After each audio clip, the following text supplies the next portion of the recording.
Good morning, everyone. Myself Shital Gandhi from Dr. Rajendra Gode College of Pharmacy, Malkapur. We are going to discuss here about local anesthetic. Local anesthetic generally what are that? These compounds we are going to apply without loss. These compounds we are going to apply without loss of consciousness. For that purpose, we are going to apply these compounds. A local anesthetic is an agent that interrupts the pain impulses in specific region of the body without loss of patient consciousness. Patient is conscious in that condition when we are going to apply the local anesthetic compound, but the loss of sensation of pain is lost. Normally, this process is completely reversible process. These compounds does not produce any residual effect on the nerve fiber. Local anesthetic we are generally used to produce loss of sensation of pain in particular area of the body.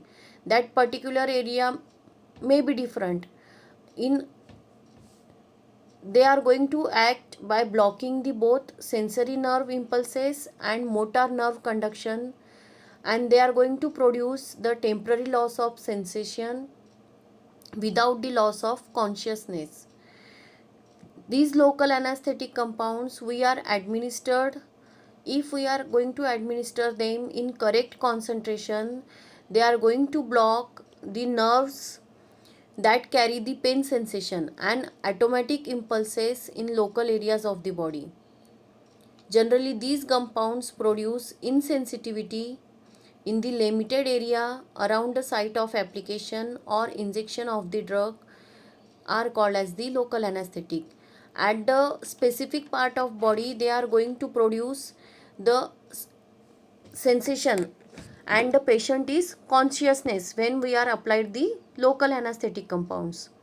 Generally, these local anesthetic compounds we are using in the treatment of dentistry, in the infections like ophthalmology.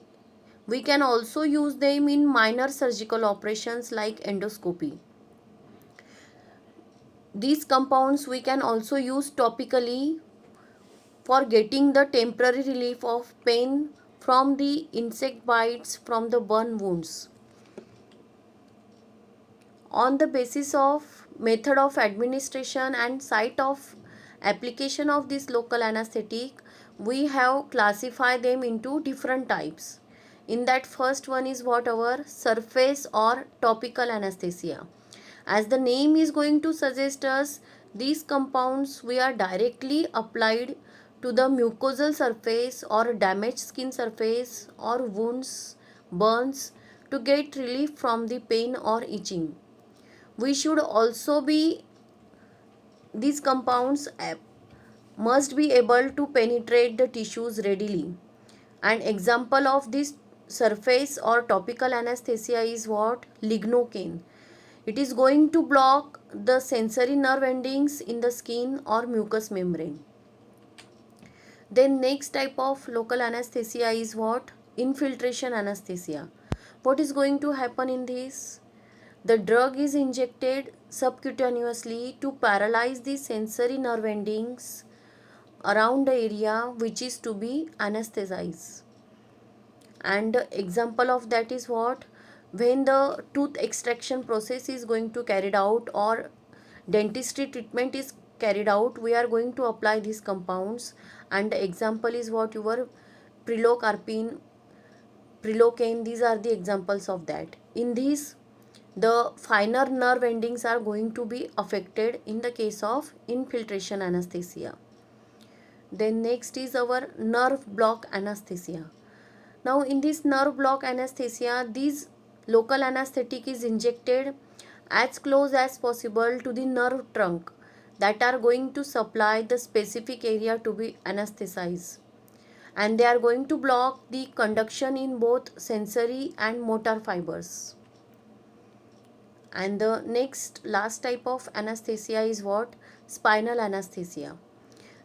The drug is going to be injected into the subarachnoid space and into the cerebrospinal fluid to paralyze the roots of spinal nerves. Generally these anesthesia we are going to use to induce the anesthesia for abdominal or pelvic surgical operations. Next is your epidural anesthesia. The drug is injected into the epidural space and the root of spinal nerves are anesthetized. Generally, it is mainly used for the painless childbirth. In the pregnancy, for pregnant women, we are going to use this epidural anesthesia. Thank you.